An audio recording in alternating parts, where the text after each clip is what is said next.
It was a cold winter morning in the small village of Meadowbrook. Snow covered the ground and a bitter wind blew through the empty fields. Thomas, a farmer in his middle years, was walking back to his small cottage after failing to find firewood. His farm had once been thriving, but tough times, first a drought and now a harsh winter, had left him struggling. As he walked, feeling tired and hopeless, he heard a faint chirp. He stopped and looked around.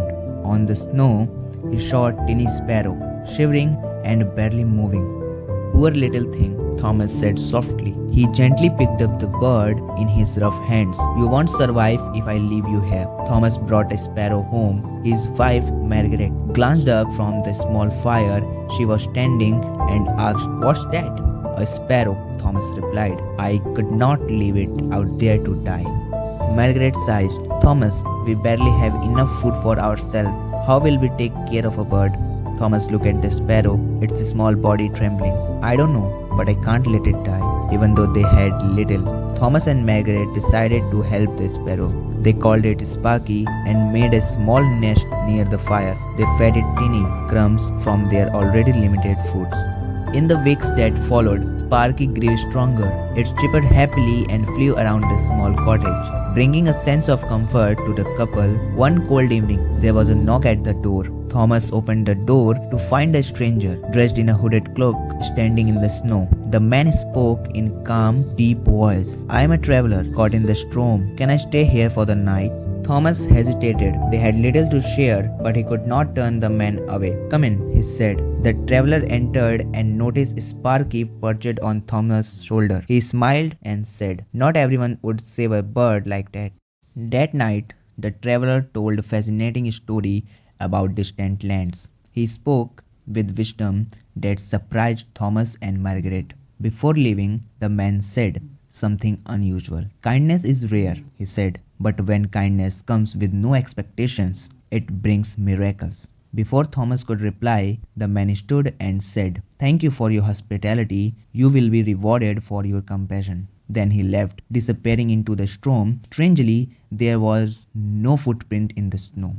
The next morning, Thomas woke to an unusual noise outside. He opened the door and saw Sparky flying in circles, chirping loudly. Behind Sparky was an incredible sight. Hundreds of sparrows, each carrying small grains of wheat, seeds, and dried fruits. The birds dropped their gift in neat piles. Thomas and Margaret stood in awe, tears filling their eyes. How is this happening? Margaret whispered. Sparky landed on Thomas' shoulder and chirped, as if to say, You saved me, now I am saving you.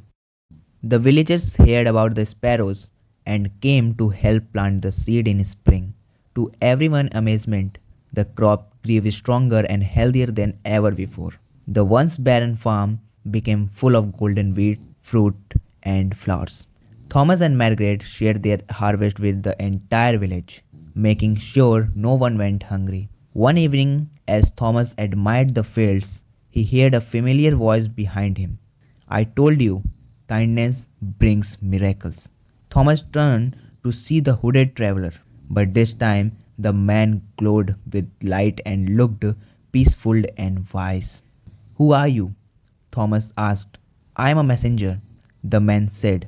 When you saved Sparky, you started a chain of events that brought life back to this land. Remember, even the smallest act of kindness can create the biggest change. Before Thomas could reply, the man disappeared, leaving behind a golden feather shining in the moonlight. Thomas and Margaret kept the golden feather as a reminder of hope and kindness.